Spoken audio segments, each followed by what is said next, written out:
시청자 여러분 안녕하세요. 박구스TV입니다. 러시아 정부가 현대자동차의 러시아 공장 매각 신청을 사실상 거절한 것으로 파악됐습니다. 도요타, 닛산, 르노 등에 이어 최근 폭스바겐의 철수로 현재 러시아에 남아있는 글로벌 완성차 공장은 현대차뿐이었습니다.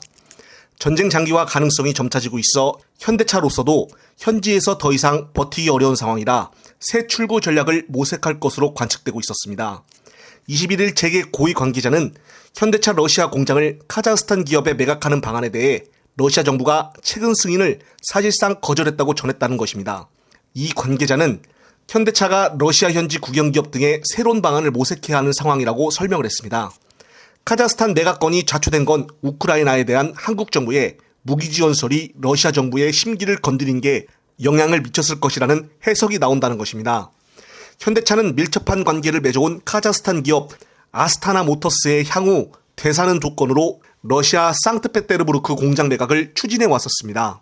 이는 현대차의 손실을 최소화할 수 있는 우회로로 여겨왔던 해법이었습니다. 하지만 러시아 정부가 승인을 거부한 것으로 파악이 되면서 현지 시장 철수는 다시 미궁으로 빠져들었습니다.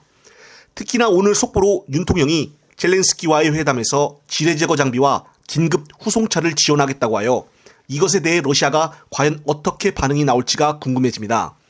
며칠 전 러시아 푸틴은 우리나라를 대놓고 만약 무기 등을 지원할 경우에는 서로 적대국으로 인정하겠다라는 말도 했었습니다.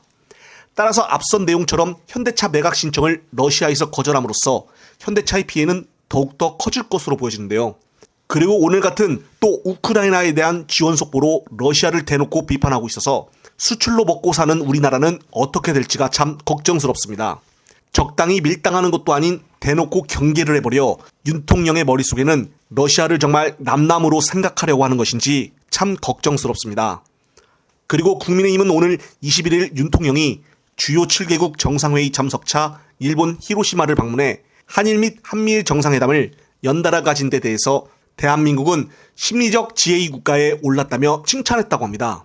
심리적이라는 표현을 또 쓰니 국민들을 얼마나 또 호구로 여기는 것인지 이것을 보고 있는 국민들은 분노가 쌓여만 갑니다. 지난번에는 김태유 안보 제1실장이 사실상 핵 보유국이라는 표현을 써서 사실상으로는 또 뭐냐라며 항의가 빗발쳐 대통령실이 해명하기가 바빴었는데 오늘도 마찬가지로 심리적이란 표현을 쓰니 일부러 국민들을 헷갈리게 하려고 하는 것인지 황당할 뿐입니다. 뭐 하나라도 제대로 하는 것이 없어서 참 걱정스러울 뿐입니다. 마지막으로 경제 문제에 대해서 심각성을 이야기하고 있는 이재명 대표의 발언을 끝으로 이번 영상 마무리하겠습니다. 민생 경제 상황이 갈수록 나빠지고 있습니다. 올해 무역 적자가 벌써 300억 달러에 육박했습니다. 제조업 그리고 청년층 취업이 심각한 침체의 늪에 빠졌습니다. 특히 제조업은 대한민국 고용의 대부분을 차지하는 매우 중요한 영역입니다. 경제의 모세혈관이라고 할 수 있는 자영업자의 부채 위기가 이미 한계에 직면했습니다. 우리 더불어민주당이 자영업자 부채 문제를 포함한 우리 국민과 기업의 부채 문제에 정부 여당이 적극적으로 나서야 한다라고 수차 강조해 오고 있습니다만 눈에 띄는 아무런 대책이 없는 것 같습니다. 우리 민주당은 언제나 준비되어 있습니다. 언제든지 협력할 준비가 되어 있기 때문에 정부 여당이 이 부채 문제, 경제 침체에 대응하는 정책에 대해서 신속하게 또 과감하게 적극적으로 나서 주시기를 다시 한번 당부드립니다.